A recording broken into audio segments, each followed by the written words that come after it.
Hi, everybody, and welcome to episode 7 of Games My Mom Found podcast. We're coming. I almost forgot. We're coming at you today on February 24th, 2019. Quick promotion out there, real quick. If you guys get a chance, please take a listen to Trash Talk Podcast. He's currently on Podbean, should be on iTunes soon. It's also on YouTube. I am Mike Albertin, and who is with me tonight? Hello, I'm DJ Copland. I'm Stefan JD. And I'm Stuart Hughes. Hey, it's all 4 of us again for the first time in a couple episodes. Feels like the first time. And this week we picked Metal Gear Solid. Well, I'm the European name of it, Ghost Babel for Game Boy Color. The one Metal Gear that probably no one's ever played. We picked the Metal Gear Solid. We picked Metal Gear Solid, not that one, the other one. Yeah, pretty much. Exactly. The American version is just Metal Gear Solid for the Game Boy Color. That's it. Like, just confuse everybody and yeah. And this game not even remotely the same story as the PlayStation one, but no, kind of. I mean, kind of. Yeah. Okay. Well, I will say this would be a good time to bring this up really Sure. quickly. Is it was commissioned to be a remake of Metal Gear Solid for the Game Boy Color, for essentially just a portable version of it. But they just put it in a different universe. They changed the continuity, and they were like, it's going to be a different thing.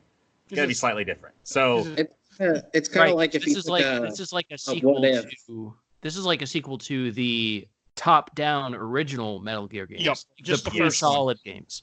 yes, It's just Metal Gear 2 never happened. This one takes place 7 years after the first Metal Gear. I thought it originally took place after Metal Gear 2, but it actually takes place after Metal Gear 1 only. It's All right, got a little bit it's got a little bit of the structure of Metal Gear Solid, the PlayStation version. It's got like that basic structure in there, but there's enough about it that's different. Mainly that it's a different universe, and they never made a sequel to this one. None of the characters ever show up again. No, they never will. So, because there's like a sequel hook at the end of this. Yeah, That never comes to fruition, I'm guessing. the female love interest, Kris Jenner, which is an unfortunate name now. Oh boy, yeah. But back then it was just Kris Jenner was the female love interest, and they totally played it up as like Solid Snake is in love with her, and he's going to be coming back for Chris after he finishes his mission, and then you just never hear from Chris ever again. It's just gone. Yeah. Oh, before we get too far, there will be spoilers for this game and spoilers for the first Metal Gear Solid, but hey, it doesn't really affect too much. Probably Metal Gear as well, but most people don't play the first Metal Gear. Yeah. I find, which they should. It's definitely. Well, I haven't either, so I really can't say anything. We should. We'll throw it Okay, out the top. and up top, everybody, I'm just letting you all know you are free to call bullshit on anything I say about this game or this series, because in what is quickly becoming a running theme in this show, this is the first Metal Gear game I've ever played.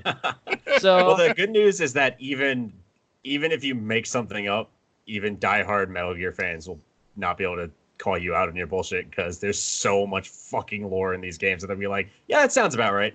oh yeah, the last half hour of this game is just a text scroll, basically. You finish the game, you beat the game, and then in pure Metal Gear fashion, That's like, okay, here's all the story. the last cutscene takes up probably like an eighth of the game.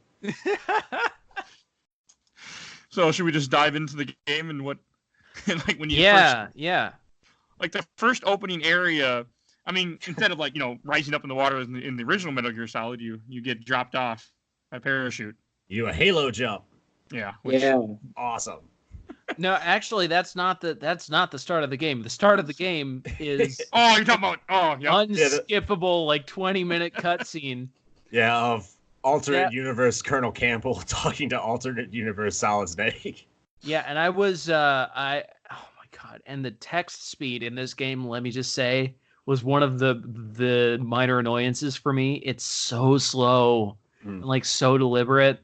This is like the most related to Metal Gear Solid it gets, though. It's very similar to a random foreign government, the freedom fighter group has seized a bunch of nuclear payload, and they're building a Metal Gear, and Solid Snake has to go in and get it out. That's the most Metal Gear Solid part of the game, I'd say. That's basically the entire purpose. Well, I mean, the whole style of this game is gets surprisingly close to, like, I think the tone of the other games and the style. I mean, like, it has this very cinematic kind of, like, stylized kind of thing. It does the I kept likening to Assassin's Creed. Does the Assassin's Creed thing, which Metal Gear also just does this in Drove. It's whenever you beat a boss, the boss is going to like lay down. And you're going to have this heart to heart with them. Yeah. And I love that.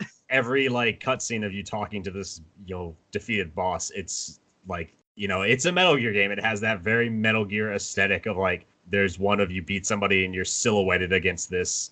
I would say night sky, but I think it's daytime. It's just like this really cinematic like silhouette against the sky, and you're like pointing a gun at them. Yeah, that happens pretty much after every boss battle. Yeah. Except for oh god, what's his face? The puppet master, the owl, the like Mad Owl or whatever his name is. Marionette Owl. Marionette Owl, yeah. Who I still can't tell if that was a man or a woman. I think it's a man. No, I'm pretty sure it's a woman. I think it's a woman. I think it's a man because they say he. Did they? Yeah, they say he multiple times. Really? I'm gonna Google it. Oh, Stefan. I mean, it's also very hard to tell in Metal Gear games. Everybody is very androgynous. True. Okay, I'm Googling it right now. But Stefan, you were gonna say something real quick? Oh, one of the things that kind of surprised me about this is that, like, even though it's like a old top-down portable Metal Gear game, it actually surprisingly has all the things that you'd find in the console version. Like, you'd go into a room where there's gas and you need a gas mask, or you'd be able to guide a rocket missile. I mean, stuff like that. A lot of cardboard box usage.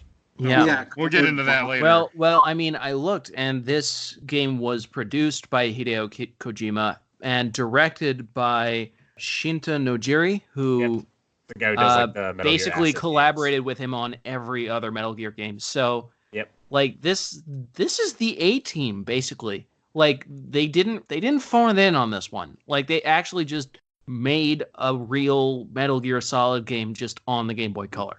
It's the same scripting and level designer of Metal Gear Solid 2 Sons of Liberty, and he was the scripter of Metal Gear Solid 3 Snake Eater. Oh, and you guys were right. Marionette Owl is a guy. I thought it was a woman, but I was wrong. He's super effeminate looking, man. Oh yeah, like, yeah. Now I'm mad. I really thought it was a now woman I'm mad they time. didn't. Now I'm mad they didn't go all the way. They should, diversity is important. There is Liquid Ocelot when he starts. Oh god, because you're Outer going in a Heaven. whole This is a whole. Every time you start any sentence with Liquid Ocelot, when Liquid Ocelot starts, not Outer Heaven, but Outer Haven, I think, is his latest. Okay, one. You're losing me. Yeah, don't even go there yet, because I was gonna say that's when he has like a 100% like female fighting force. But this early in the game, there's one female, and she's the love interest. All right, so the game kind of starts off like after you're talking for like 10 minutes, reading dialogue you can't skip. We start out, you're like, I mean, cause I like just to walking around, a little bit of stealth, to have the cone, cone where they can see, and I liked all that. You get your little gun, and you're punching people to death. Yeah, I tried to go through this whole game without using the guns as much as possible.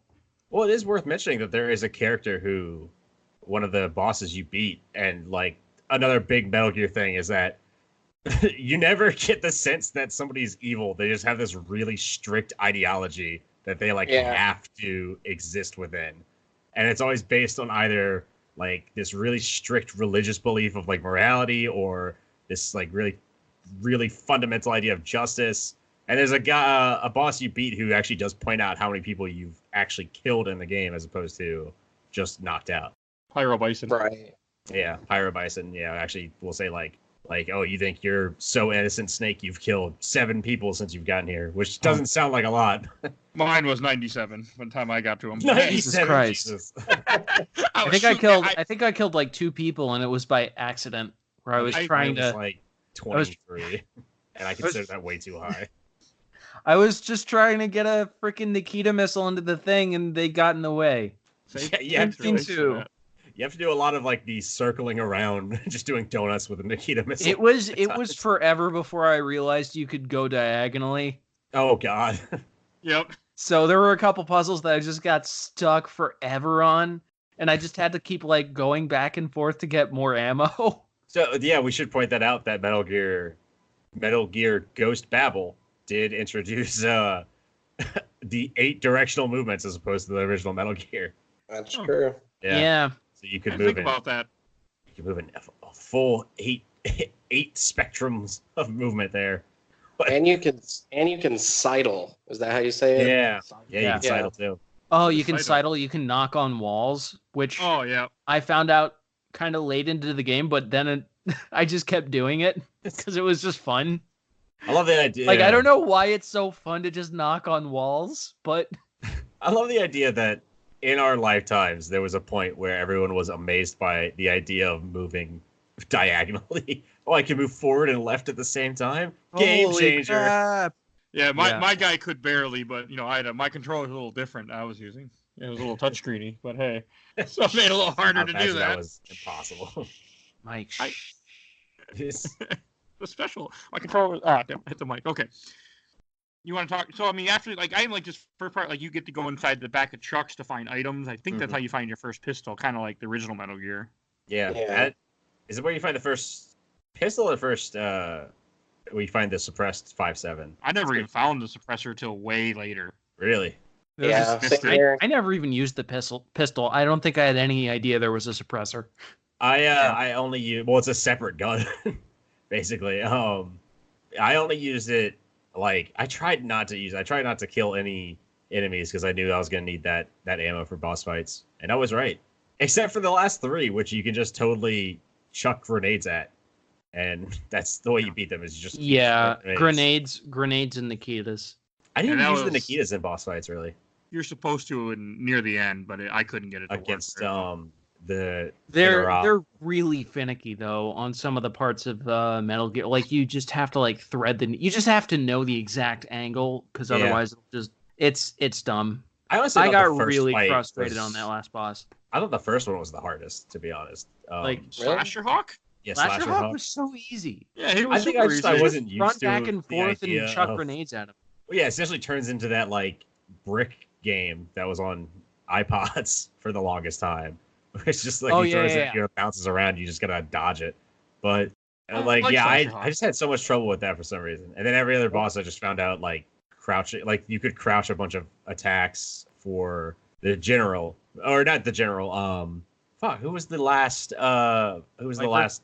The Viper Viper? guy. Yeah, Viper. Yeah, Yeah, the black he has Vipers. he has the deadly maze. yeah. But you can Yeah. just You crawl can just under that. crawl underneath. Yeah. Oh, Yeah. I didn't do that.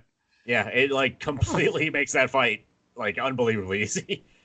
I would just run around them and shoot them whenever I got lucky. But yeah, that fight took me a while. Even so. Yeah, it's because you're supposed to know you're able to crawl underneath. There are a few things this game doesn't adequately tell you, which I was a little miffed about. Like, that's one of them. That's also, there are desks that you can crawl underneath. Like, there were, Yeah. items that were just in places in the room, that you were only accessible by going underneath desks, and I wasn't aware you could go underneath them. So I was like, how the hell are you supposed to get over there? I mean, Well, even I the walls wasn't in the even aware compound that have you the could little. crawl until halfway through the game. So that game was quite a shock to me. Black Arts Viper. That was. Oh his yeah, name. no, I found because crawling, that's something you're supposed to know you can do in the first level because they have the grass and the mud Yeah. where the only way you can really get through is to crawl. Oh, I- yeah. I just ran through it. Or run I like did. hell. You just ran through it guys. You just let guys see you. You were just like, okay, bye. That opening Oh. level, which I'd like to point out, looks exactly like an early Pokemon Red level. Every time Yeah. I ran through the grass, I was expecting the it's like Pikachu shows up. You do have a point though. It did kind of feel like that, except with color. But yeah, the game. So the game had the Gold and Silver had color. Yeah, they did. That's true. Pokemon Gold and Silver and Metal Gear Ghost Babel take place in the same universe. That's confirmed now. Metal, Gold, and Silver. Metal Gold and Silver. That would work. Pokemon Gear Solid. What difficulty did everybody play on? Pokemon Gear version and Pokemon. You have to fight Pokemon a weapon Liquid- to surpass no, the Mewtwo. No. Pokemon Liquid version and Pokemon Solid version. God, I'm just imagining Meowth voicing every character in Metal Gear now. Don't do that. It doesn't sound like it'd be anything good. Yeah. I played this game on easy, so mine was a little different than other people's experience. Imagine Meowth like with liquid with liquid snake now. That's right, brother. And me, Meow. Yeah, that's right. Just on top of the Metal Gear. Professor, it looks like I've encountered a Pikachu. Snake. Metal Gear is also the most fun game series to mimic the voices in because they're so over the top. And Colonel.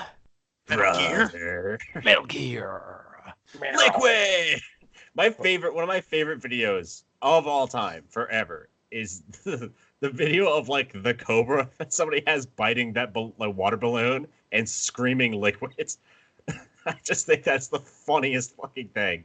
It's just a cobra bites a water balloon and just like recoils back and goes, liquid! I've never seen this. I don't know if I want to, but I've never seen this. It's so dumb, but it's so fucking funny to me. Liquid. But I should point out too that so there's the black chambers in this, and those are like the standard mercenaries, the Metal Gear mercenaries that always show up. Yeah. But like Art's Viper, it kind of exists as like this game's version of like Gray Fox or Revolver Ocelot. Just like he shows up. I think Viper shows up repeatedly. He shows up like 3 or 4 times, right? Because he's on. He's in a helicopter at one point. Was it? Oh, earlier on. Yeah. Not the fight. Yeah. But he's in earlier. I mean, part. Pyro Bison is basically Vulcan Vulcan Rain. Rain. I kept calling him Flame Mammoth. But then even the general, this might That's be Mega Man X. Yeah, I know. These guys all just sound like Mega Man X bosses. Basically. Yeah, Marionette Owl, Pyro Bison. Yeah, they do. The easiest way to make a Metal Gear like character is just have a thing in front of an animal, and that's a character. Which is the same as Mega Man X. It's exactly the same naming scheme. You're like, oh, we gotta watch Snake. Like- You need to watch out for the new mercenary on the ground, Nunchuck Turtle. I'm sure that's a thing in Metal Gear Phantom Pain. my god. Well, the game also has the big bad of the game is the general, even though he doesn't show up until the very end. Oh man, and I was so freaking confused about the general. Like, who is this guy? Because like, there's a cutscene earlier on where it's like, oh, the general was assassinated, and then when he shows up later, his name is in quotes, so it's implying he's not the real general. So I'm like, okay, who is that? I didn't catch that. Maybe I didn't read enough. It's fucking bonkers, man. I don't know. He's a really odd character too, because he's got some like parallels with characters that show up later in the Metal Gear series too. So you can kind of sense like where Kojima and they were just like spitballing things. Yeah. Shinta Norjiro, you kind of sense where they were going this early on, which is really interesting to me. I mean, I liked the story of this game. Even I was confused. I just liked the fact that, like a lot like Metal Gear Solid here, he's being pulled out after all these years and not being involved. I thought it was really interesting too. It was supposed to be a remake of Metal Gear Solid, and it ends up being like Very close to weird mix of Metal Gear Solid 2, and Metal Gear Solid 3 all like thrown in together at times. Yeah. Like it's a very basic story, but you can sense where they were going. It's got like all these. I mean, I would say well defined, but it's got all these interesting characters that are very Metal Gear characters thrown in. What about there. Jimmy? And Jimmy, yeah, Jimmy. The wizard. Every single scientist, and I'm including Huey and Hal, both of them in this. Every single scientist in the Metal Gear series basically can be summed up as, "Hey, that pretentious asshole that just has no regard for the world and just wants to build shit because he thinks it's fun." Who's every Huey? single Jimmy Harks. Huey. That one is his Hal Emmerich's father. Which game is that in? He is in Ground Zeroes and Phantom. Oh, that's why. Okay, 5's the one I haven't played. And he's a piece of shit. Oh yeah. Huey is like the worst character in any game. Isn't he like a? Well, they did blow him up. Lie constantly. Yeah, he's just like a whiny, like Weasley asshole that is constantly lying about everything and constantly trying to sell everybody out. And he's just like, Otacon is kind of on the verge of peeing his pants and sometimes crosses that verge. But it's kind of comedic in like how unprepared he is for everything. Huey is just like constantly about to pee his pants even when he's completely safe. He'll be safe. He'll be being held hostage in the middle of a private military compound in the middle of the ocean. But like, no one's threatening his life. No one's trying to kill him. He's just there doing his projects for fun. And it'll just be like, Snake, things are. It's like, Huey, just shut up and do your fucking work. You annoying asshole. Stop trying to call all of our enemies and sell us out. Stop telling everybody where we are. We know you have a cell phone. He actually has one of the best lines in Metal Gear 5 when he's being lowered into that boat off of Mother Base. And he's telling him, he's like, you guys are all crazy. All of you. Like, that's not even a dog. That's a wolf. Why do you keep calling it a dog? Isn't the base in Metal Gear Solid 5 the same base Outer Heaven, right? Yes. It's okay. Well, it's like it's the same base, and it's also kind of like the precursor to it. So it's like the frame, kind of. Because this game I know is supposed to be Outer Heaven, but I don't have any kind of. The problem is there's also like 3 Outer Heavens and Outer Haven. That makes things a little more confusing. Oh boy. Okay. Yeah, and I played Metal Gear, and I'm still confused, and I'm listening to him talk. Like there was the Military Sans Frontiers, which I'm sure I'm saying wrong. Military Sans Frontier, I think it is. Sans Frontiers, which basically is just Soldiers Without Borders. And they had an Outer Heaven that got completely destroyed, thanks to Huey, the asshole. And then there was the Diamond Dogs Outer Heaven, which was led by Venom Snake, aka Be careful Big where Pop. you're going there. Yeah. Well, I feel like most people know at this point, but I only know by accident. So I think at this point, if you don't know, you probably don't care. I can vouch for that. I definitely don't care. Anyway, yeah. So there's I know where the he's Diamond going. Dogs Outer Heaven, and then there's the South African Outer Heaven, and then there's Outer Haven, and then there's Zanzibar Land, which is also like What? That's Zanzibar Land is One where of these things is Zanzibar not like hamsters the are. others. That's where the Zanzibar hamsters are that will kill you and bite you to death. Zanzibar Land is Metal Gear 2, which we never even got in America, because the Metal Gear 2 Snake's Revenge is not really a Metal Gear game. The real Metal Gear 2 is on the MSX, and this game right here, Ghost Babel, actually plays almost exactly like the MSX games. I haven't played them, but that's what I heard. Yeah, Don't I even get want- started on how many different fucking snakes there are. Jesus Christ. yeah. And there's, I mean, like even in this one, kind of one of the things that surprised me about Ghost Babel as well was that you can actually crawl through vents in this one. Yeah. So slow. Yep. It's so travel to- slow. yeah. It feels like Yeah. for a game that I thought was going to be kind of like a knockoff. I mean, it's made by Konami, but I thought it was going to be kind of like a knockoff. No, it's made by all the same guys. Yeah. Yeah, I was just gonna be like, we're just gonna phone it in and put out this, kind of Metal Gear game. It's gonna be because I knew it was set up in stages. It's like kind of stage combat almost. It's the same sort of combat style as Lost Planet, the first Lost Planet game. You're gonna go through a bunch of enemies and you're gonna fight a boss. It's Mega Man. It is Mega Man. It's Metal Gear Mega Solid, man. So I thought they were gonna I was kind of like expecting it not to be too good. They were just gonna phone it in, but this is a good Metal Gear game. It definitely has that Metal Gear feel.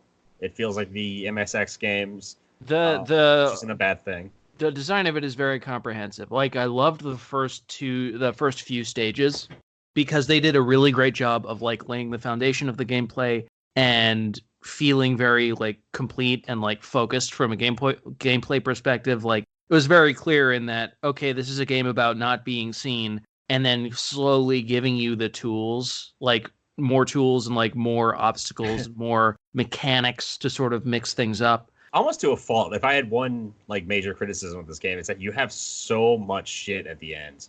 Yeah, you really do. Like it's not hard to scroll through everything. It just takes time. It just slows the game down. Well, that's another sort of just like that's going to be an issue for a lot of the handheld games we do for this show because it's just hardware constraints. All they had was 2 buttons, so there's only so much you can do in terms of like UI and menus. Well, I actually had a question for you guys about the inventory. Are you able to carry more than 3 rations? Because that's all I was able to carry the whole game.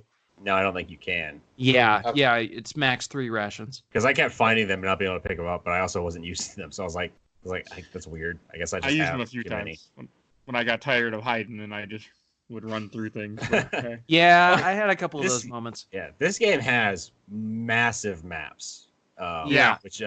Huge, very easy to get lost in toward the end. Like the definition of labyrinthian. They are absolutely huge mazes. So like I didn't want to use a guide for this game, but toward the end, like the last couple stages, I was like, I'm just gonna use a guide. I'm just gonna like step by step consult a guide because you almost have like it would take. I can't imagine how it would take forever to try and do this on your own. Yeah, like just I was just taking the box sequence alone, because there's a part where you're on like conveyor belts, and you have 3 different boxes, and like you that can be delivered to different places. That level in particular felt to me kind of like a Zelda dungeon, which I actually kind of dug. But yeah, toward the end, it was like, all right, this should be over already. This is like getting kind of ridiculous. Well, you just keep going through different terminals, and you're like, God, how many fucking splits are there gonna be? There's this one conveyor belt has like 20 different offshoots. Yeah, exactly. And I only have one box when I first get to it. You just have to sort of guess like which direction is the right one. And then after that bit, you keep all 3 boxes, even though they become irrelevant. Yeah. I kind of wish the game would say, like, you don't need. I kind of like that because it was like, I can accessorize. You can say I think I'm gonna go with the blue box today. They were enjoying the color palette. That's actually a thing in Metal Gear Solid Phantom Pain. You can pick different camos for your boxes, and it helps your box blend into the environment way better. That is wonderful. I love it. So you can pick camo. I have to say, I know like the box is like the most memed thing about this series. I really love the box. The box is box is fantastic. I never used it. Other than the puzzle, I never used it to try to hide or anything in this game. I have in other Metal Gears. There are points where you literally have to use it, like for the cameras. Yeah. Oh, yeah. I may also be interested in knowing in Metal Gear Solid Phantom Pain something that you can do. A lot of people don't know you can do this because it's like you have to go through an extra step. You can find pictures in like posters in Metal Gear Solid Phantom Pain. You can find posters of idols, like 2D Japanese idols, and you can put them on your box. And if you're standing up, it'll be on your box like you're standing there as the idol, and enemy soldiers will run over to you and like put their guns down and just sit there like staring and drooling at the 2D idol in the box. Well, that's just Japan being Japan. It's legitimately like one of the best ways to sneak through that game. It makes stealth so easy. I do love these sort of Japanese game series that are like what Japan thinks America is. Yeah. It's like, I mean, it's what Japan thinks American otakus are, which is it's still incredibly accurate. Like I could see people doing that, seeing a 2D idol in a box, just running over and drooling, just like forgetting their entire existence. Oh, I do want to point out in this game. So after you beat the game, you get like alternate game modes. Yep. One of which is VR training. You get a VR training. You get a verse mode. Yeah. So I read if you complete all the special mission stages, there's like a mysterious character. Like I don't know if it's anonymous or who else, because this game series continuity never continued. But there's a character who makes a reference to somebody named Jack, who is Raiden in the later games, which is really weird to me. Like that I don't know if they were really planning to make more of these, but they were, they had Raiden in this game. Technically, he's a mentioned character. Pre Metal Gear Solid 2, Sons of Liberty. This is before the character existed.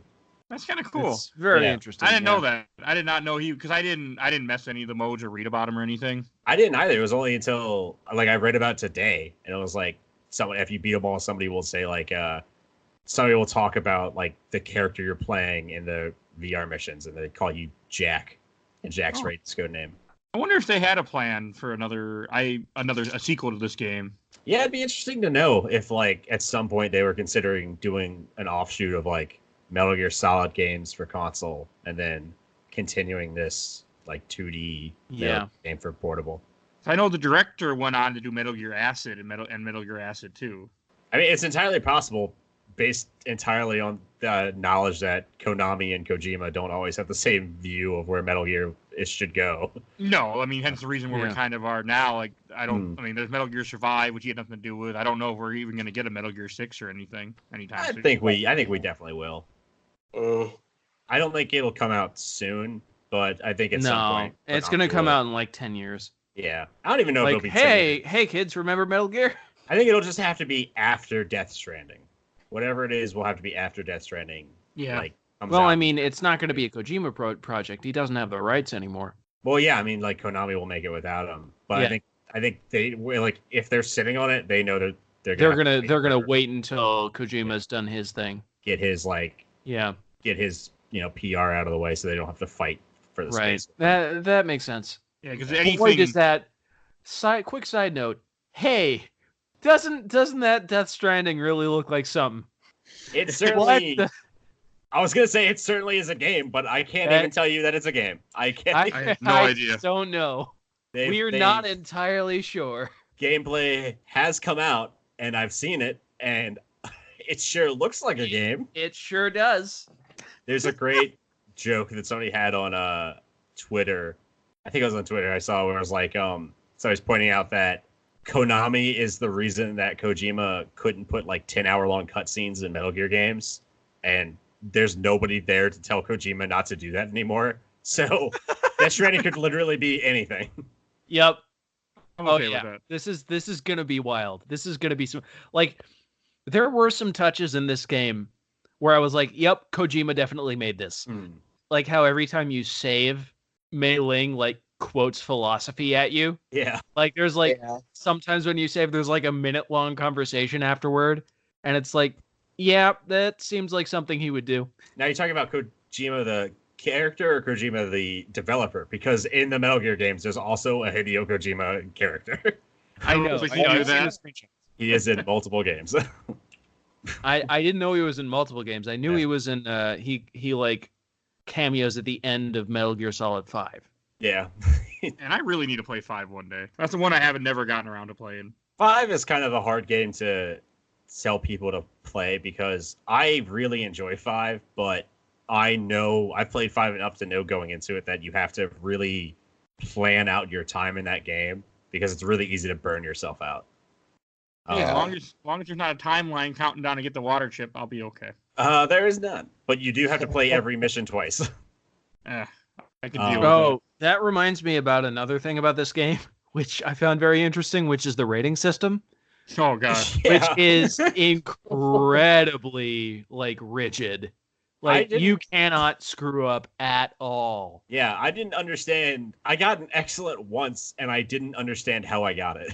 Oh, all I saw was terrible. I looked on the wiki really quick, and some of the stages have just really, really specific requirements for how to get a good rating, and that you would just never know if you hadn't consulted the wiki. It's you have to only use 3 grenades, and you have to get this item in this order, and not kill any guards, and just the weirdest conditional things. Also, I basically got a terrible on every single level. Also, I love that that's the lowest grade. It's called terrible. There's just something I found very amusing about that. Most of the times in video games, when you get ranks, it's A through F. Yeah, it's terrible, poor, good, great, excellent. Yeah, I don't know if there's anything above excellent. No, it's excellence with a excellence. C. Yeah, there are these little quirks. They're just little localization quirks all throughout this game. Not necessarily errors, but when you're saving, the 2 options you have are save and not save. Yeah. Not save or don't save. It's save and not save. It's okay. I didn't save that much with that feature, so I didn't see any much of Mei Ling. I didn't use the codec much. Something made me. Well, that's another thing. If you just use the save system in this game, where I did not have save states for this. Were you playing on cartridge? I was playing on cartridge. I was doing this shit old school. Nice. Yeah. I don't envy you. Yeah. No, it's the checkpoint system, it doesn't let you really know when you've crossed a checkpoint, and it could basically be anywhere. Anywhere you've been in the last 15 minutes could be a checkpoint, and you just don't know. So you might have to do a bunch of stuff over. This is Also awful for with- like the with- maze sequences and like the power plant. Boss that fights. power It was plant. really irritating with boss fights because every single boss fight starts with an unskippable cutscene. And oh my Jesus fuck. Like Were you? Not just starts with an unskippable cutscene, but ends with an unskippable cutscene. yeah. Well, no, it's like if I keep dying to the same boss, I just have to watch the same 5-minute cutscene over and over and over and over and over. And it like at a certain point I wanted to stop playing the game because of it. Much like Metal Gear Solid, everything you do is framed by a long codec call, and then a little bit of like doing stuff, and then another codec call, and then maybe another step before another codec call, and then a long cutscene before a boss battle that you beat the boss, and then a long monologue after the battle, and then another codec call. I mean, they tried to do it in this game too. You know, It's- a little text. There was a point early on where I was like when I realized like, yes, this is definitely a Metal Gear game, was when you first land and you get called by Colonel Campbell, and he's introducing like your team to you. Except he doesn't introduce your team to you first. He like says like, I'm gonna call you on this codec, and then you like he hangs up and you take another step, and then he calls you back, and then he explains the codec setup. I'm like, why didn't you just do that first? Also, like you have how to memorize everyone's frequency. Yeah. Yeah. Like I had to look up online a couple times which frequency I had to call in order to save my game. Which if I had played this when I was a kid and I just missed that, and like I would have been screwed. I would have had to start the game over. I can definitely say I played this as a kid and I stopped because I was like, this isn't Metal Gear Solid. It's a little bit too much for me because it's just a little too hard to like get it's like it's got a hard like entry point, I guess, of this is you're gonna have to pay a lot of attention here. Yeah, this game does not hold your hand very much. Did you guys play on normal then? I assume. I played on normal. Okay. Yeah, I think so. I think I did too. Yeah. I can't remember. I was trying to read something about like the difference between the difficulties. I know there's more enemies. There's 'Cause more I was- enemies. yeah. I want to say that enemies get up way faster when you knock them out too. Yeah. Okay. Because on easy, you punch them, they die. They just disappear. Oh, okay. Oh, Unless- okay, yeah. Except for deeper into place, you punch them, then the little stars go above their head, and you punch them Mhm. again, then they die. Yeah, on very hard they fall down and get right back up like a couple seconds later. It's like just to get by them. Right. So if you want to get rid of a enemy, you have to kill them. So it turns into more of like a like survival horror type thing of like, oh, do I want to waste this ammo here? But I'll have this hallway free. I was able to get through most of the game not even knocking guys out. Like literally you can just sneak like around. you can just sneak past everybody, and I actually really enjoy doing that. Like this game makes it not only possible but enjoyable for you to get through pretty much the entire game that way. I'd like to go back and try to get to Pyro Bison without killing anybody to see how like if his dialogue changes or how much it changes based on that. See, that's kind of tricky because at the point you get the Nikita missiles, you're almost certainly going to kill someone by accident. I didn't kill anybody with Nikita missiles, but I didn't use them on bosses or anything. I didn't use them in combat. I only used them for the electric floors because I was always under the like. I always had the fear that I was going to screw up and not have one when I needed it, and I was going to start over. Well, the game does like put like respawning ammo caches, like right near the places where you're going to need them. I just didn't want to risk it. I was like, I'll screw it up and I will like not have it when I need it. And it's like the game will glitch and it won't give me the ammo again. That's a weird fear to have, but I can understand it with this older style game. I don't trust games. You see the games I play, Fallout and Stalker. I don't trust my games. This was one of the most fun I've had. Like so far, the different picks we had. This is definitely one of the most fun games we played. That and Golden Sun. Yeah, Golden Sun was great. Some of the other ones made me angry.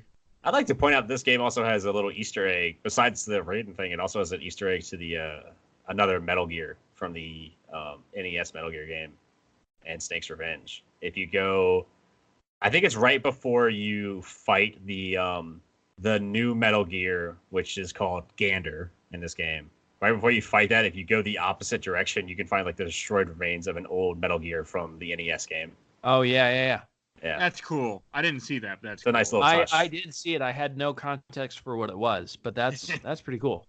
Yep, it's a nice little touch because it is like Outer Heaven. They're stuck in a it's the only hint that like this was a base in another game that was destroyed because this is the same exact place from the first game. It's a little different, obviously, but it's like supposed to be the same base that people have just moved into. Right. I thought the first base was over water in the original game, or somewhat. Not just 5 that I'm thinking of. You're thinking of the Outer Heaven from 5, which is a different Outer Heaven with that's the one run by by Big Boss I know the and military frontiers. I know the intro of the original Metal Gear. Don't you you swim a little bit or something in the very beginning of it, if I remember correctly? It's kind of like God, there's so many different bases that are all called the same thing.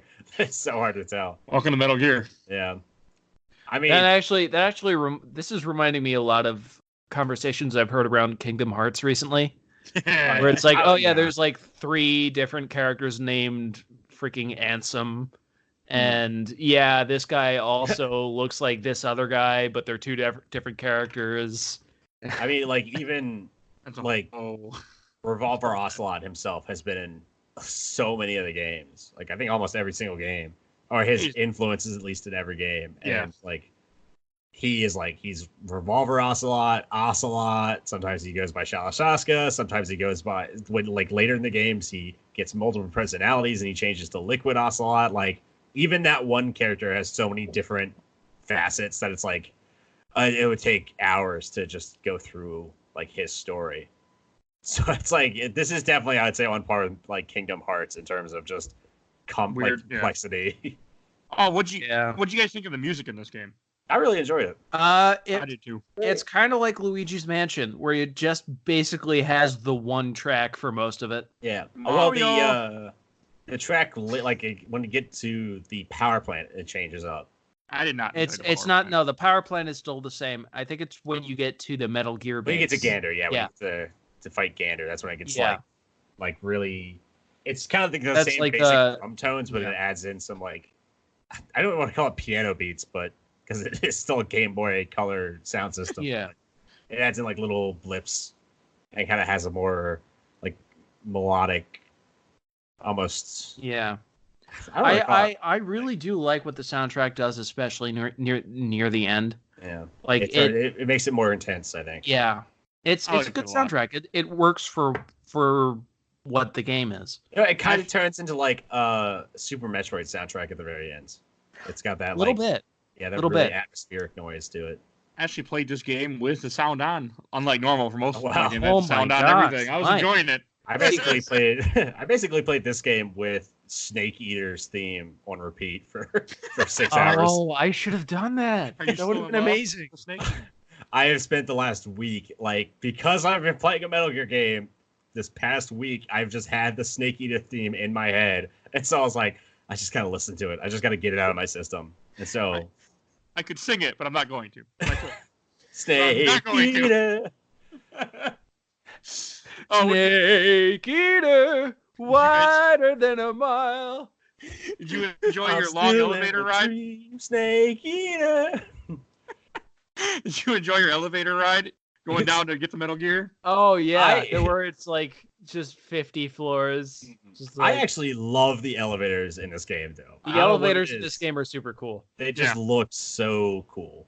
You gotta that perspective trick when you're actually inside, where you can see the edges of the shaft.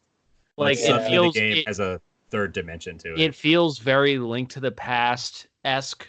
Whenever you're in a dungeon, in a Link to the Past, you can see the borders on every side, and it looks like you're looking down into a box.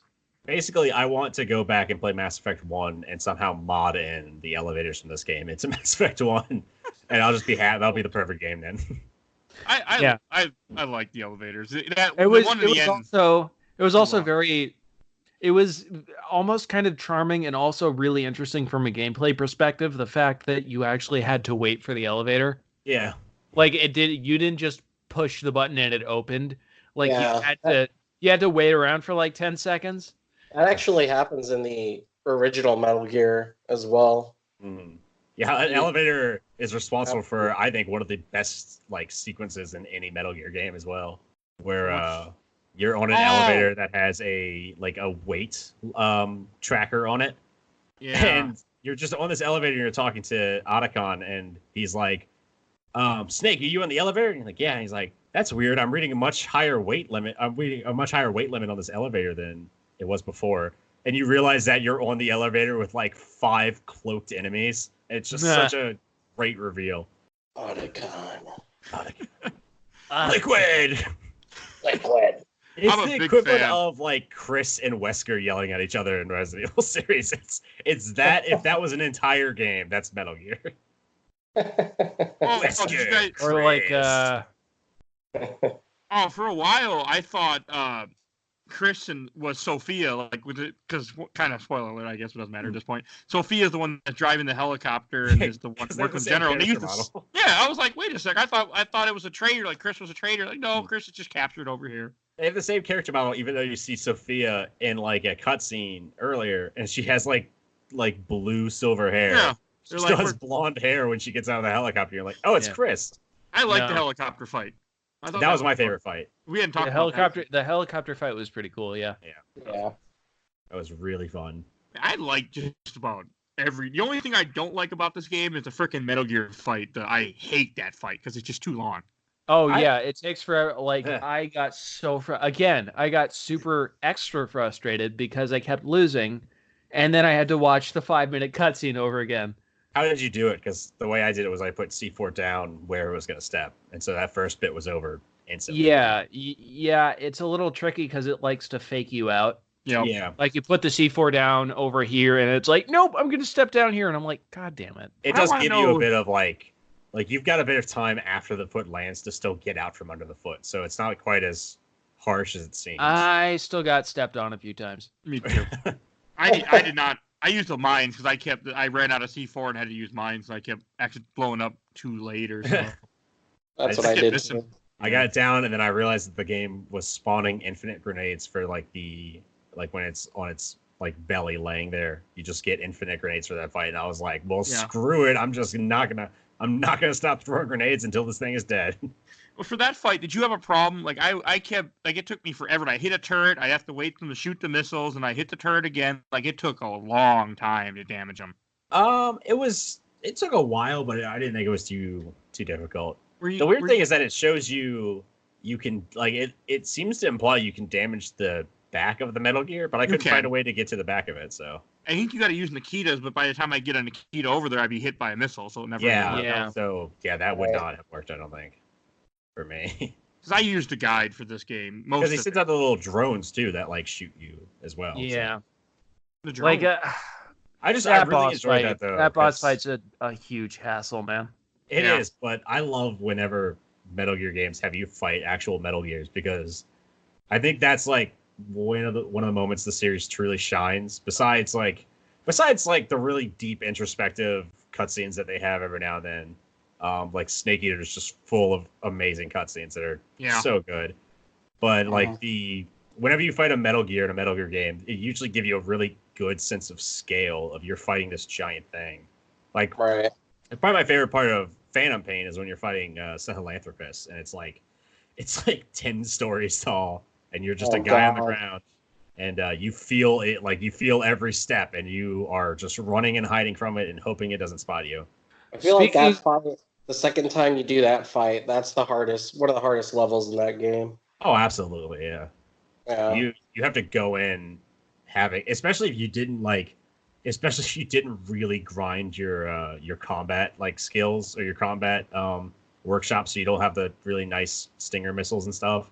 That's just an impossible fight without those missiles. Hey, speaking of things that are tiny, how about this game's radar? Metal Gear Zeke. This radar was so small, but it was. I think it worked because the game itself wasn't super high resolution. But it's like to the point where like enemies and mines are like these tiny little yellow dots that are at times indistinguishable from like the terrain. Well, the radar is essentially like Adventure on Atari. It's that same look. Yeah. But I didn't mind that for like it being that simple.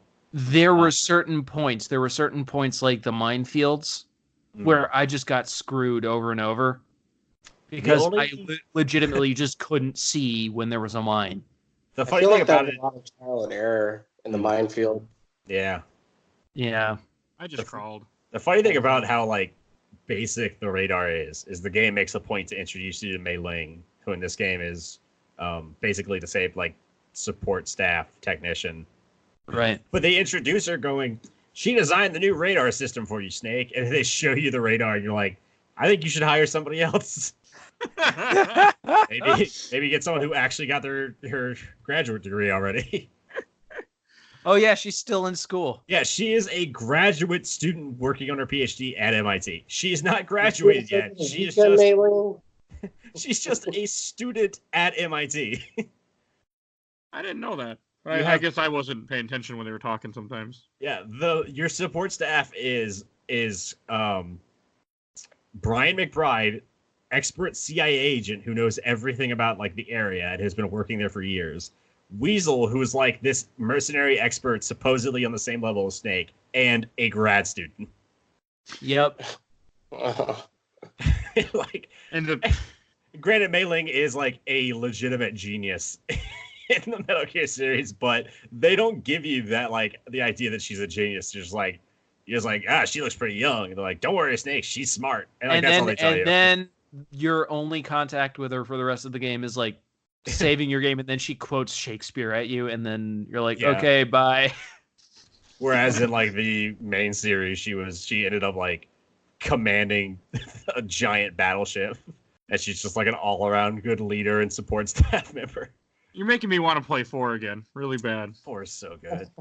I haven't. I played it once, but I mean, like, I think 2, 3, and 4 are the games that everyone's gonna argue over until the end of time over like which one's the best. But they're all 3. I'm also 3.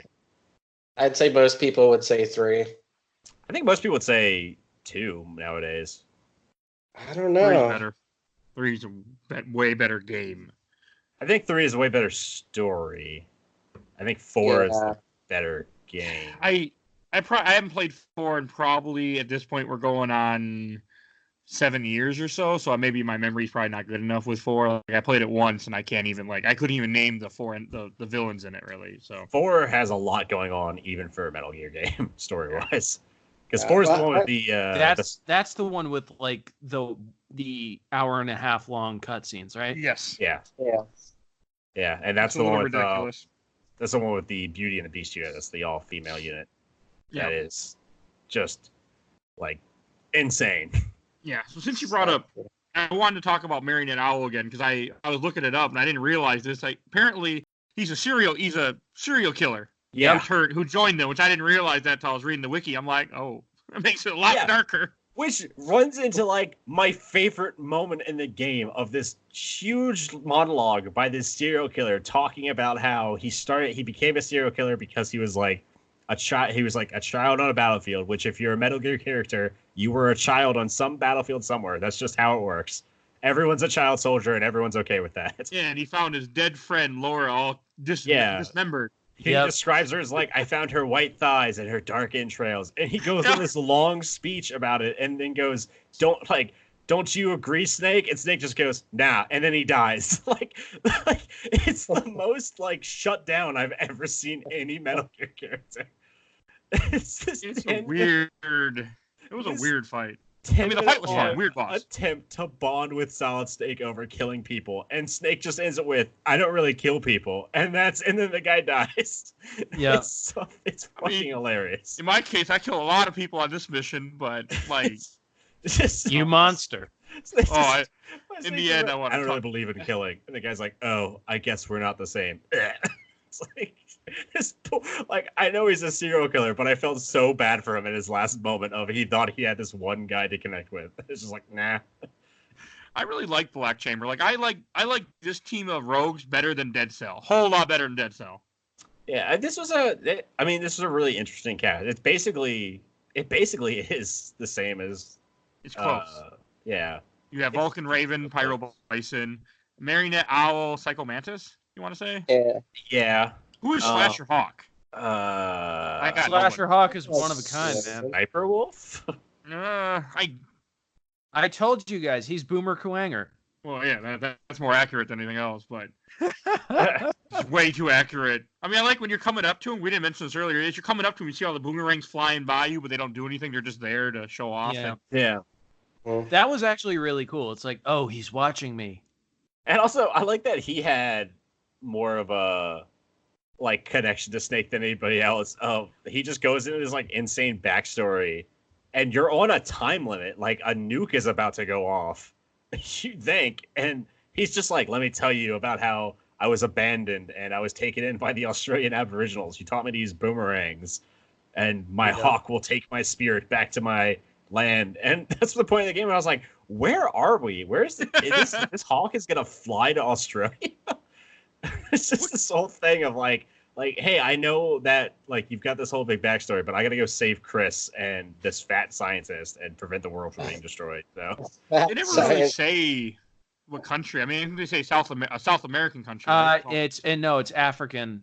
It's African. It's a made up country called Gindra. Yeah, Central Africa. Because you fight with the Gindra Liberation Force, which I unfortunately shortened to GILF. The entire game, I kept reading it as GILF, and I was laughing so hard. Very good. We have to stop these dangerous GILF fighters. Okay. Like, oh my God. Wait, guys, audience, take notes. Stuart is doing things right. Like, this is how you play this game. This is a parody of a Metal Gear game in the most accidental, hilarious way. Yeah. Stop these GILF fighters from shooting nukes at America. I joined the GILF forces when I was but a child.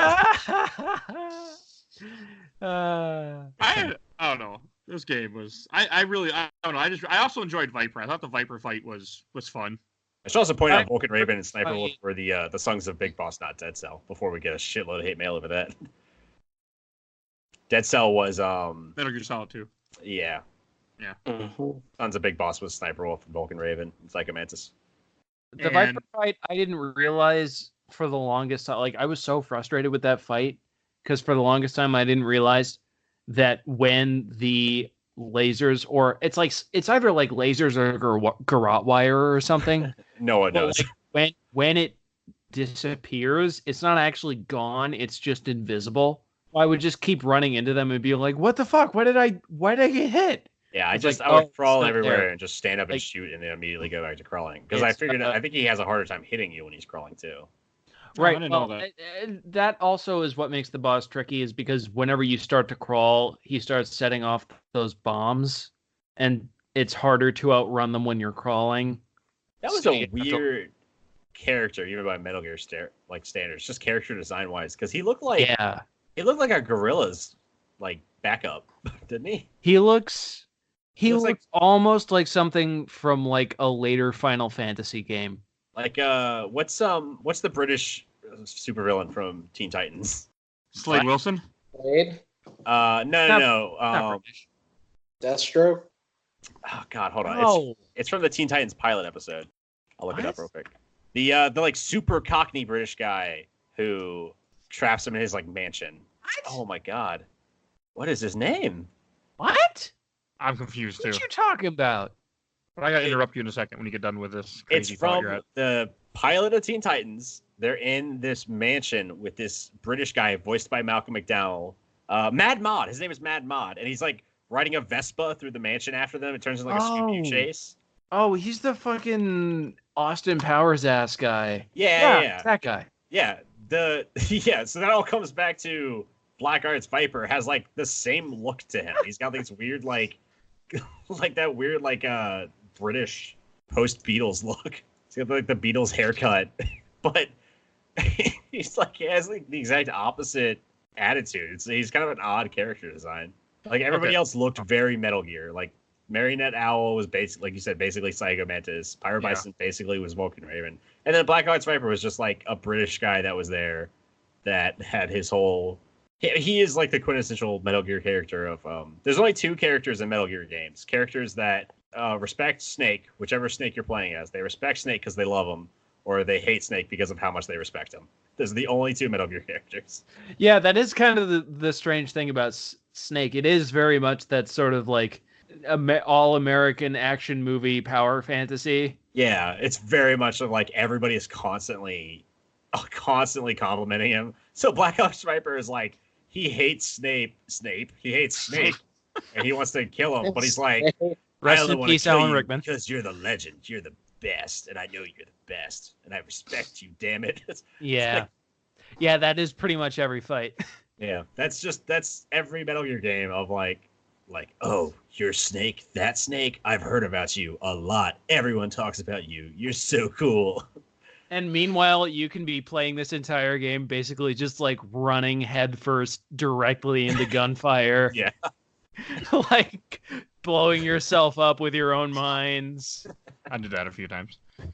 Oh, but before we finish off Metal Gear, I want to do the quick trivia segment a little earlier than I was planning because Tiff was at work and she ran home on break real fast. Oh, God, right. Metal Gear trivia is going to be impossible. Yeah. All right, bring it on, baby. Okay, let's see. The first one is, what does Liquid say is a side effect of early genome soldier experiments? Early aging. Early aging, no, yeah. It says genome. Oh.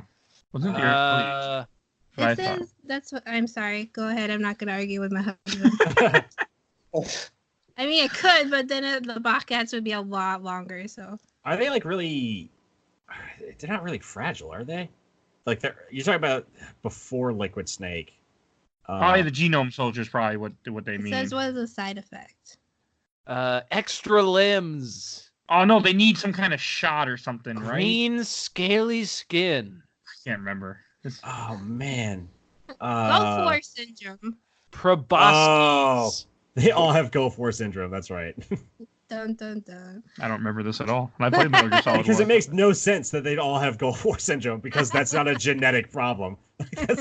That's the weird thing about it. I'm gonna look this up.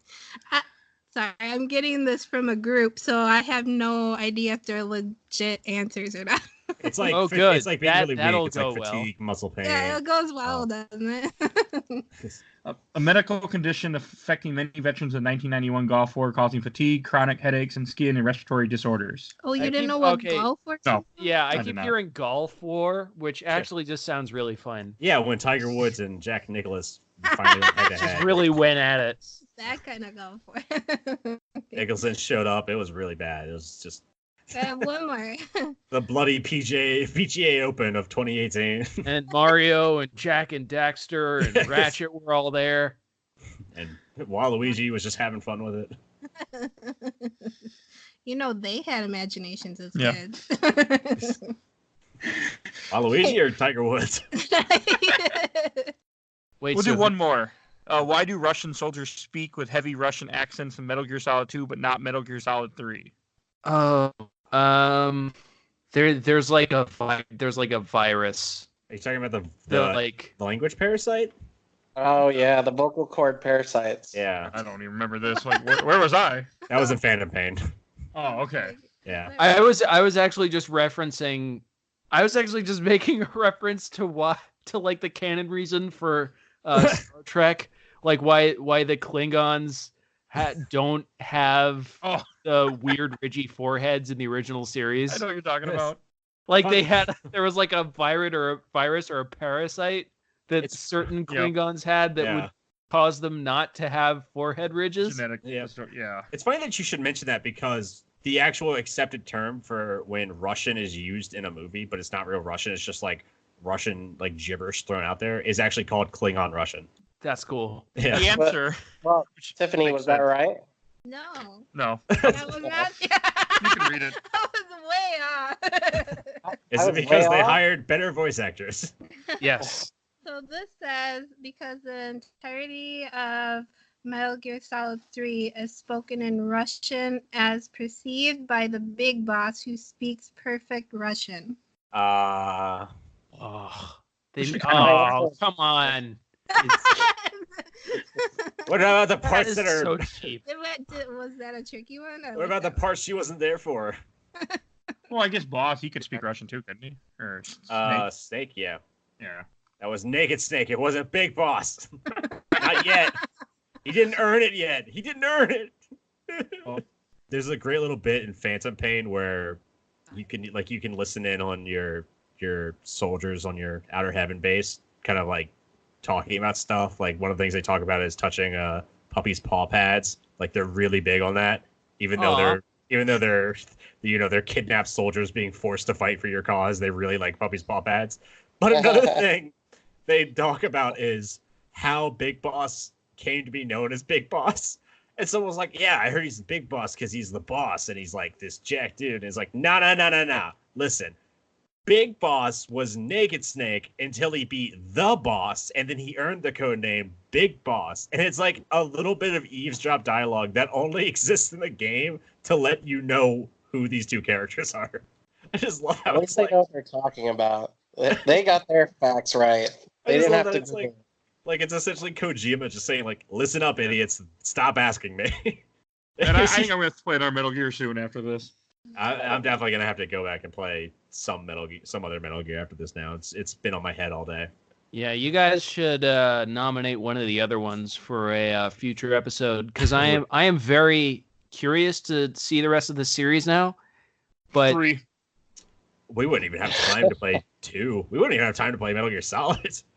Metal Gear Solid the shortest. But I mean, we could, if we do, we could talk about it after the show. We can make it work. That would have to be like a 3 weeks in advance type thing. Yeah.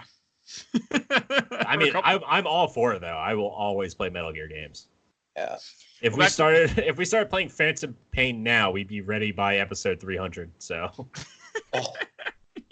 That is a long game. It can it can be frustrating too. So. Yeah. Oh god, that game is.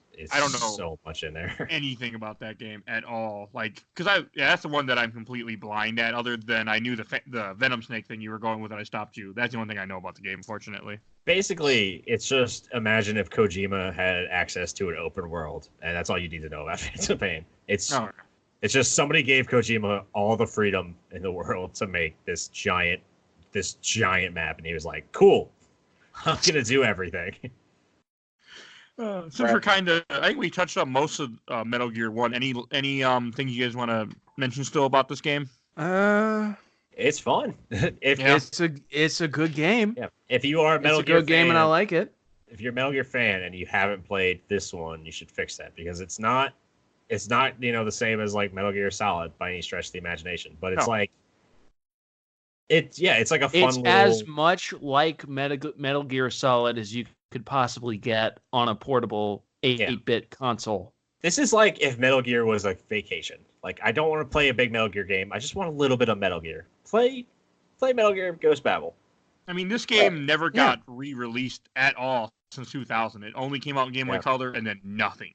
Which is funny because I did read that that Ben Reeves from Game Informer called it the 8th best Game Boy game. Right. A lot of people speak very highly of this as a Game Boy game. Like, this is up there as a lot of people's top 10. Yeah, I was surprised at the high ratings it got because I mean it's a good game, but I just wasn't expecting it to be so like critically acclaimed. But like a lot of people don't know about it. Like only reason I know about it is because of the magazine. That's the only reason I even knew this game existed. I was like aware of it, but I just never had any desire to play it. And now I know that I was an idiot. I should have been playing it. That's one reason why I picked it, because I wanted other people to experience this game, and it's a game that doesn't get any type of recognition, even though it has a really brand name that people know. And it is like it's got that very Metal Gear story to the point of like it's Metal Gear Solid, Metal Gear Solid 2 mixed into one. Yeah, it doesn't make a lot of sense, and I would even go so far as to say like the general is kind of the boss character almost. Like it's almost got the boss in there.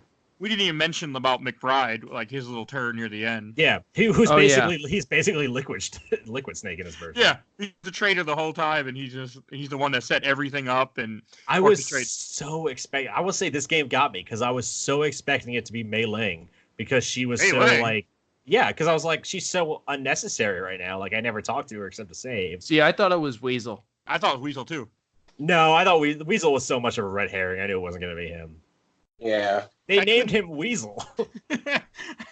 I couldn't remember who was the traitor. I just knew there was a traitor. I couldn't even remember like if it was the general in disguise. I just knew somebody that you had codec like in many Metal Gear games was a traitor.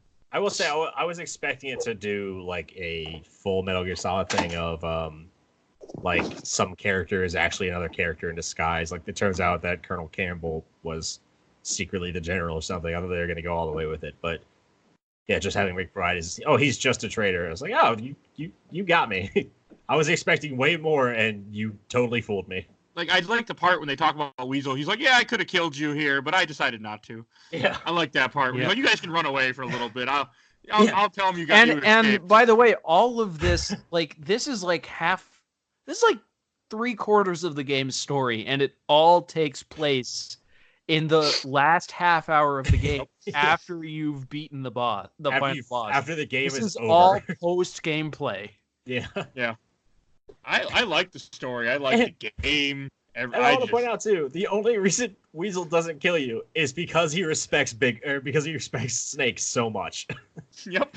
It's the only reason this character is not going to kill Campbell and Mei Ling is just he loves Snake. Everybody loves Snake, regardless of whether or not they're enemies. Yep. Oh, and I got two listener questions too when we get to that point. Okay. I do got one question. This is more a Metal Gear Solid question. The Stuart might know. This is just my question. Okay. In Metal Gear Solid, because Miller's not Miller, but is he in the original Metal Gear games? He shows up in. He actually shows up in Phantom Pain. I know he's in 5. A prequel, and he's a major part of Phantom Pain. Okay. Hey, Stefan, do you know too? Is he in the original Metal Gears 1 or 2? I believe he shows up in Metal Gear 2. Yeah. Okay. I remember him, you being tricked in Metal Gear Solid for PS1. Yeah, but that's why I was just curious. Does he show up in 2? Because he's killed in 1. Yeah, he shows up in 2. Yeah. Yeah. Master Miller. Everything in Metal Gear doesn't make sense. Yeah. Because Snake Eater is even the chronological order of them is a mess because Snake Eater takes place first, right? Or it's one of the first. I have it pulled up, or I had it pulled up. Let me see. Yeah, it does. Snake Eater, Portable Ops, Peace Walker, Ground Zeroes, Phantom Pain, Metal Gear 2, Metal Gear Solid. Basically, Metal Gear Solid is like one of the last, and it's like the first real Metal Gear game that people know. Sons of Liberty, Guns of the Patriots, Metal Gear Rising, Revengeance. Yeah, and that's the timeline so far. And then Survive. Survive is that don't even count. It's not. Yeah, but Miller is I think his biggest role by far is in Phantom Pain, and he's I feel bad for him in Phantom Pain because he's just ignored by everybody. Yeah, one of the big things that they find out in Phantom Pain, I don't really consider it too much of a spoiler, is that Miller, the reason why he's not in Metal Gear Solid is because Miller and Ocelot know that eventually they're going to be on different ends of the war. Yeah. So they kind of say goodbye to each other, knowing they're going to have to kill each other later. Mm-hmm. And him not being in Metal Gear Solid just kind of shows that Ocelot won that fight. Because he's Ocelot and you can't beat Ocelot. Yeah. Okay, I want to point out too that Ocelot wasn't defeated really in Metal Gear. He just kind of gave up. He's like the Darth Scion of the Metal Gear series, where he's just you might beat him, but he can't die. He just keeps coming back until he kills himself, essentially.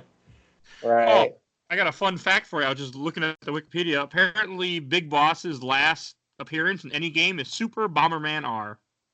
Really? Yep. Yep. I know exactly what you're talking about too. I have no idea what I'm talking about, but yep. Apparently, he's in that game.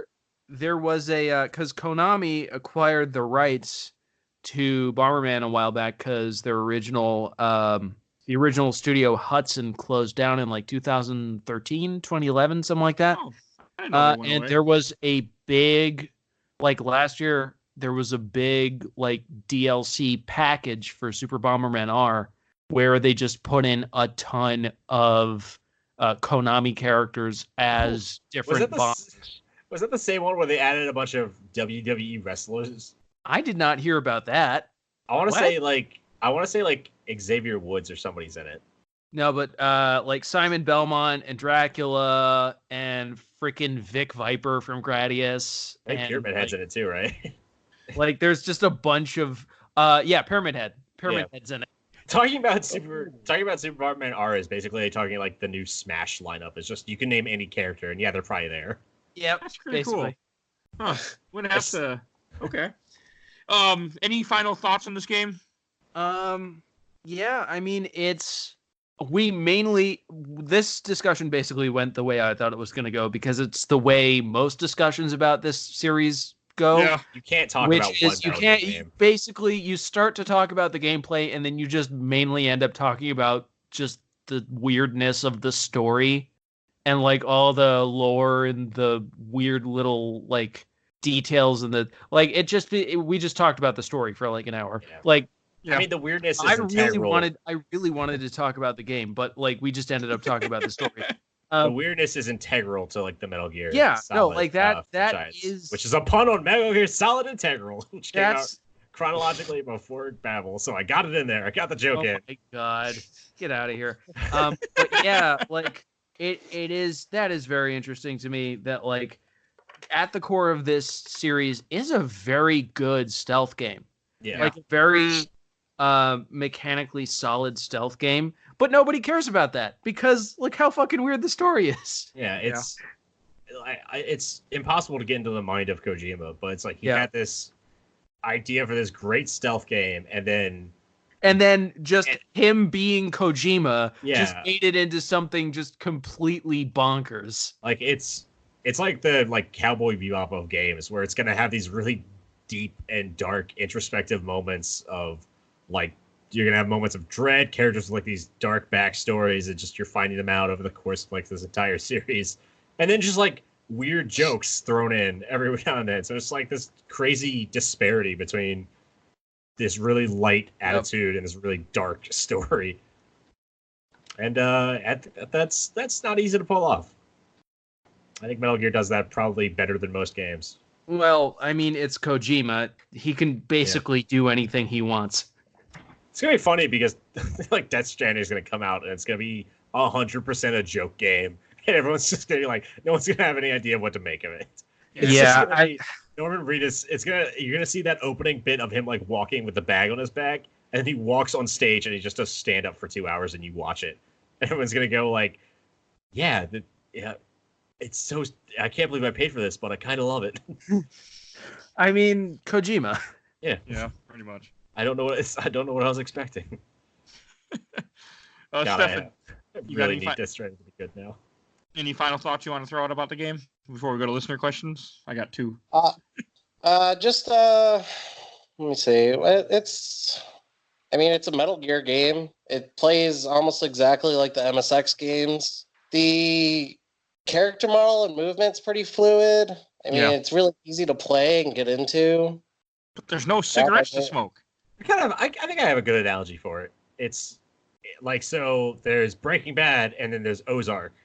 This is kind of like the Ozark of Metal Gear. It's Metal Gear Light. Okay. Yeah, that's a good way to put it. It's not like Baby's first Metal Gear. It's just crisp, refreshing diet Metal Gear. Yeah. Oh, that's a pretty accurate. That's really accurate for this game. Like, the story's not too thick. It's there. I mean, it's entertaining, but it's it's just kind of. Well, it's all backloaded. Yeah. Like it's just a half hour of text at the end. It's literally a half hour of text. But, yeah. It's got everything a Metal Gear game needs in a Game Boy game. Yeah. I mean, it's impressive. There's a few Game Boy Color games I definitely want to talk about. Some that I played as a kid. It's rated E for everyone. I've got one or two. There is a Game Boy Color game that is on in my top 3, like, of games of all time. So we will get to that eventually on this show. Okay. But I want to ask you, but I think I should wait. Yeah, I'll let you know. My final thoughts on the game. I mean, this is my third time playing it. I still enjoy it. Probably in another couple of years, I'll go back and play it all over again because I just really like this game, and I just feel like nobody knows it exists. People don't play it, and it's so much fun. And it's not very long. It took me 3 hours to beat it. Did everybody have their little score of their end game that they have? Oh yeah, I got Pigeon. Oh, I got Mongoose. I I think I was looking at my phone. Oh. At that point. Oh, come on. I had enemies. I killed 102 enemies. Jesus, man. Like I beat the game and immediately it was like, oh, I got answers from you. Real quick. Stop paying attention. What about you, Stefan? Did you save your thing? It probably just said terrible. I have no idea. Okay. Just a picture. It's like the poop emoji back in 2000.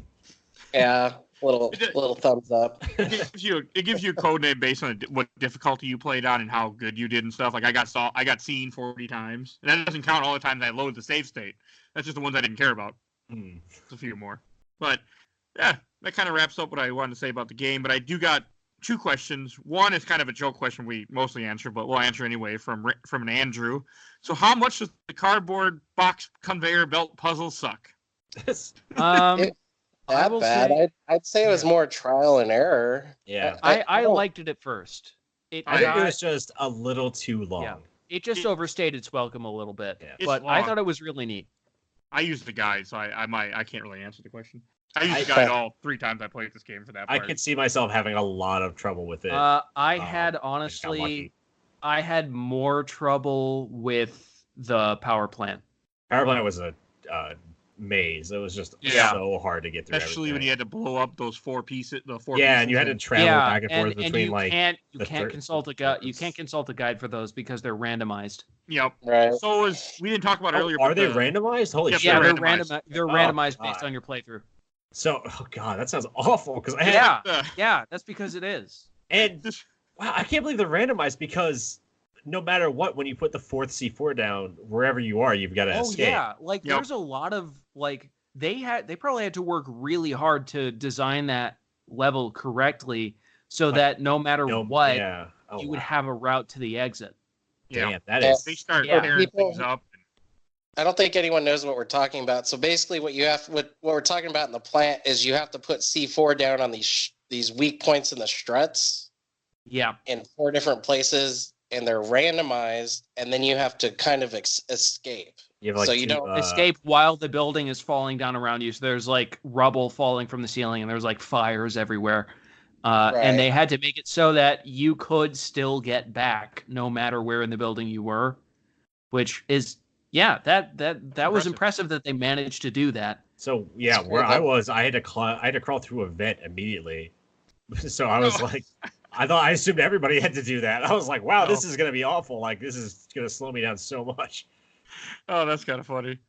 And then the last question I had from another Andrew, how does this game rank among other games in the series for you?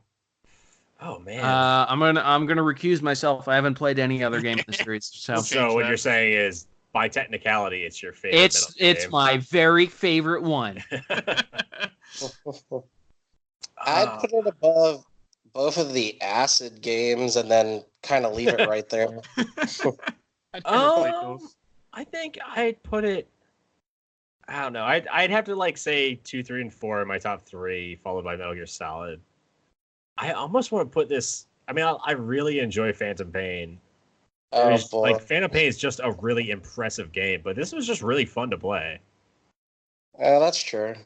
In terms of just, I usually my solid rating system is just, do I enjoy playing this? It's regardless of whether it's incredibly impressive or it hits me emotionally. If it's just enjoyable to play, I'd say this was really enjoyable. So I think I would say this is my 5th.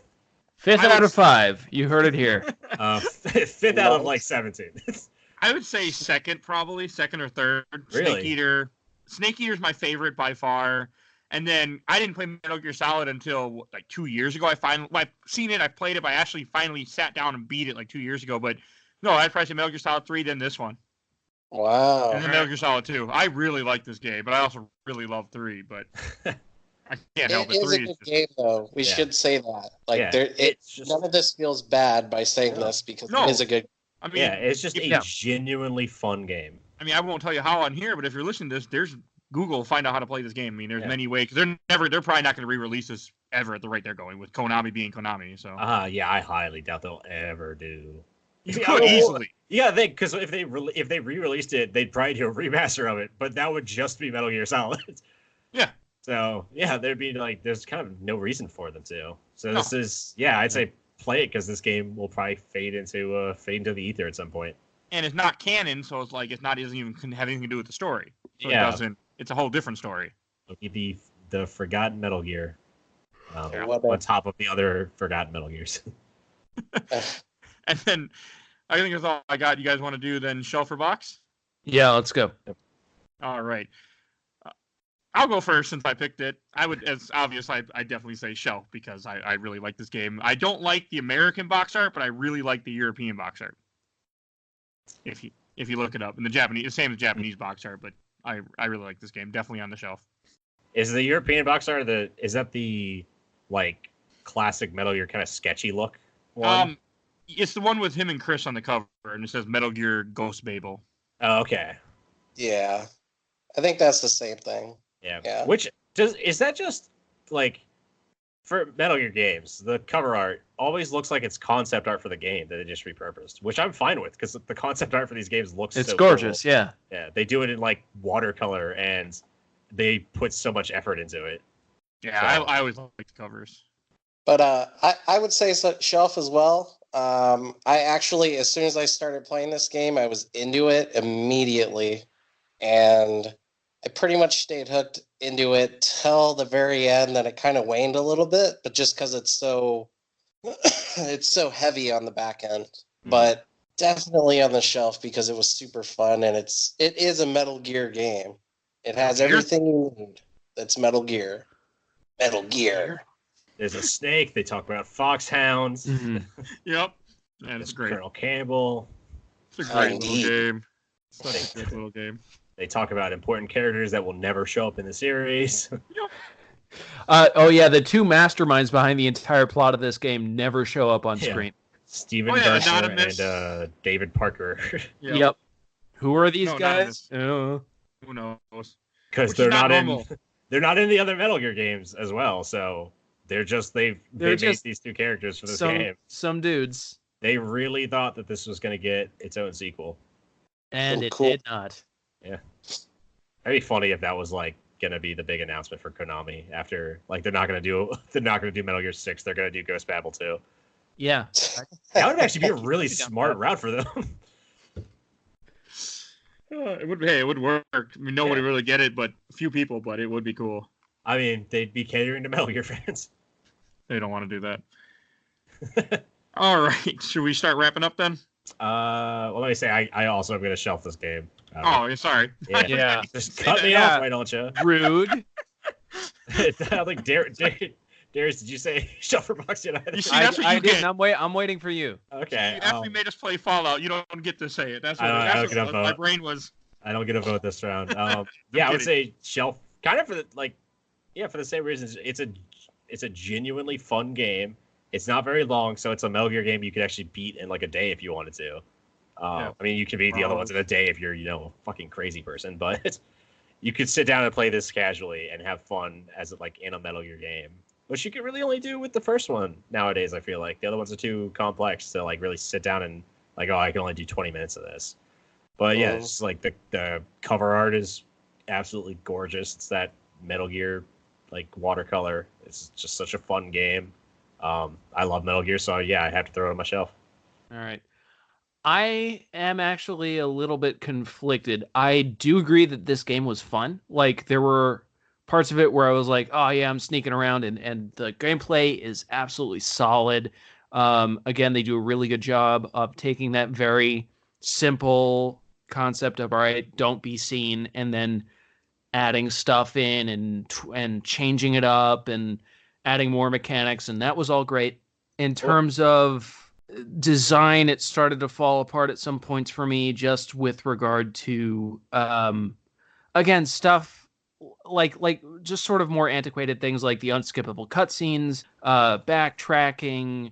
There were a lot of points in this game where I just was really frustrated, or when it was just like, it just felt like I was being padded out, or like that certain tasks just required a level of patience and specificity that was just like really off-putting.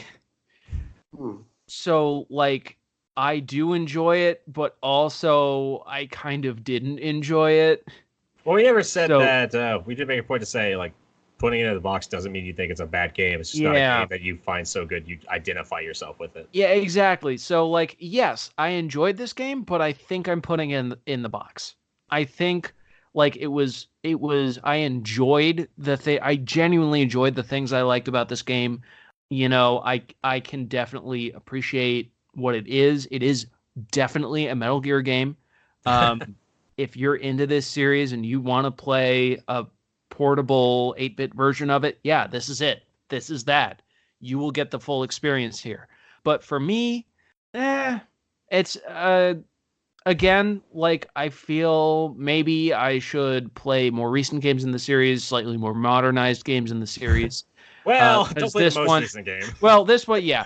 This one had some great stuff in it, like, from a design standpoint, like, from basic gameplay standpoint, solid.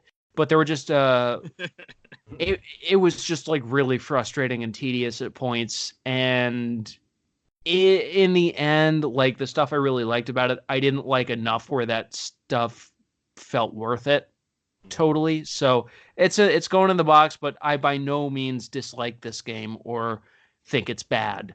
Actually, it just doesn't quite jive with my sensibilities. Actually made me think of something. Would anybody consider this more of a Metal Gear game than Metal Gear Survive? Because I definitely would.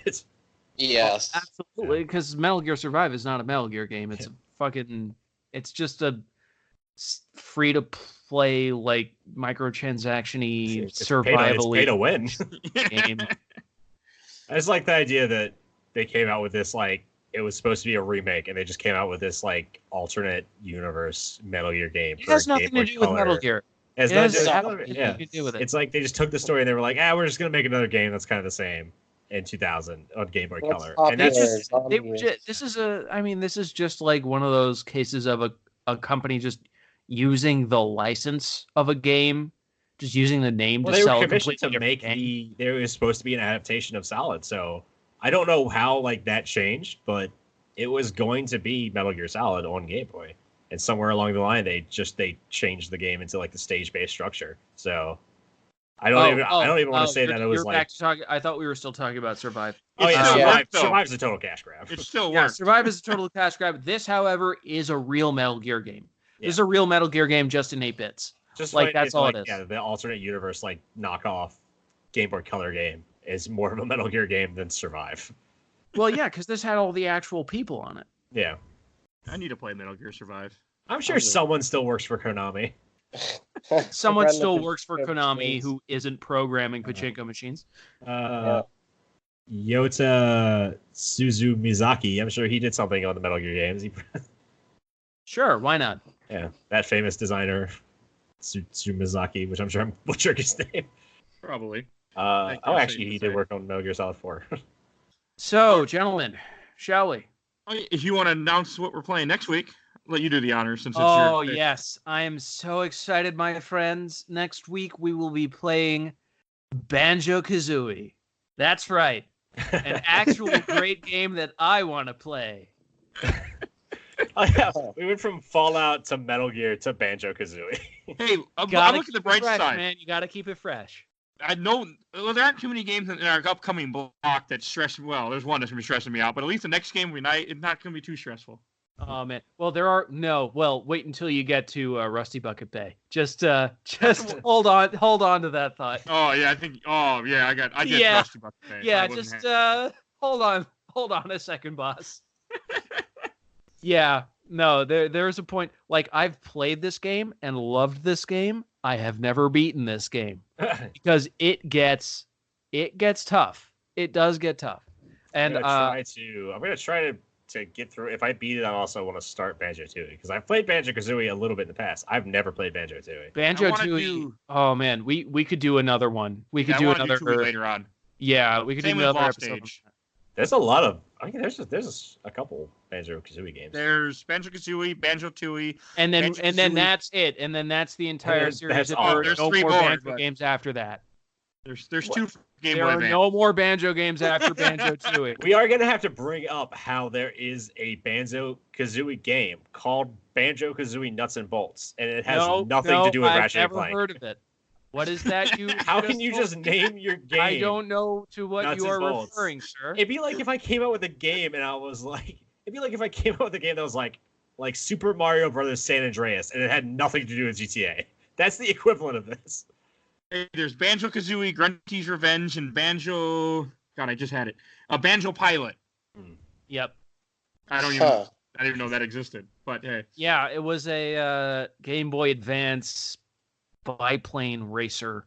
It was basically Diddy Kong Racing, but with just planes.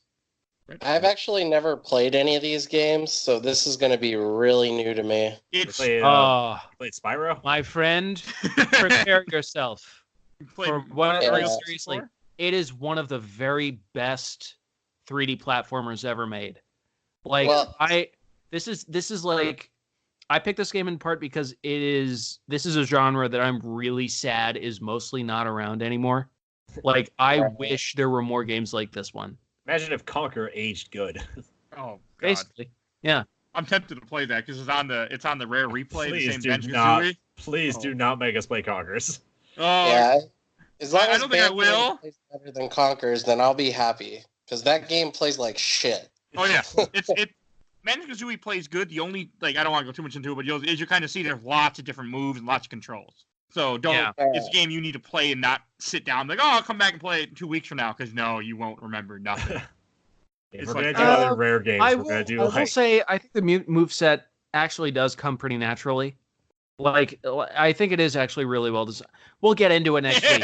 I was thinking, we should stop talking about that. I'm just gonna lay this down now. Guys, this episode has gone on long enough. Let's just wrap it up. If we do another rare game, we are not doing Conquers. We can do Viva Pinata. We can do Perfect Dark. We can do Cameo. We're not doing. Let's grab by the ghoulies. We are not doing Conquers. I agree with Stuart. No Conkers. Conquerors would be a very explicit podcast, and we already get a little explicit, but not that bad. So yeah, we'll stay away from Conquerors. But I will replay it, but not for the show. I'm just gonna replay it. You're a brave man, or a stupid man. We're gonna go with stupid because I played a lot of weird shit. All right, let's start wrapping it up. I'll start with the first plug I want to do. If you guys get a chance, please listen to Trash Talk Podcast. They are on Podbean. He should be on iTunes soon. He's also on YouTube. I'm actually going to be guest starring on that in a couple weeks, March 9th or so of the episode. I will be on personally drinking for the first. I usually don't drink, so that should be really interesting. And I will be tuning in with great interest. So please take a listen to that. And DJ, if you want to throw it out to Mike Stoney. To our main man, Mike Stoney, a.k.a. Bulby, who gave us our wonderful theme song. It's called The Cool Kid Squad. It's off his EP, Bite the Bullet. You can find Mike on his SoundCloud as well as his YouTube channel, youtube.com/Bulby, Bulby. He has a ton of great stuff, including original works and 8 and 16-bit covers of video game tunes. It's all super great stuff. Give it a listen. Also want to throw out professional and shit. If anybody gets a chance, please follow us on Facebook. I do post on the Facebook page I made. We'll be posting different screenshots, whatever game that we're playing for the upcoming week. So that way you can have a few pictures to go with it of what the game that we're playing. It's like with Metal Gear, I did all the bosses, just kind of give a little basis of what we're going to be doing. So you have a little background coming into the episode. I even comment in there when I'm not pulling an all-nighter for the third time in a week. Mm-hmm. Third time. So please, you can please recommend us. We're also on Twitter and we're on most podcasting platforms. So please recommend us to people, and we all appreciate it very much. So yeah, write us an iTunes review, guys. If there's somehow a podcasting platform that we have yet to hear about, let us know.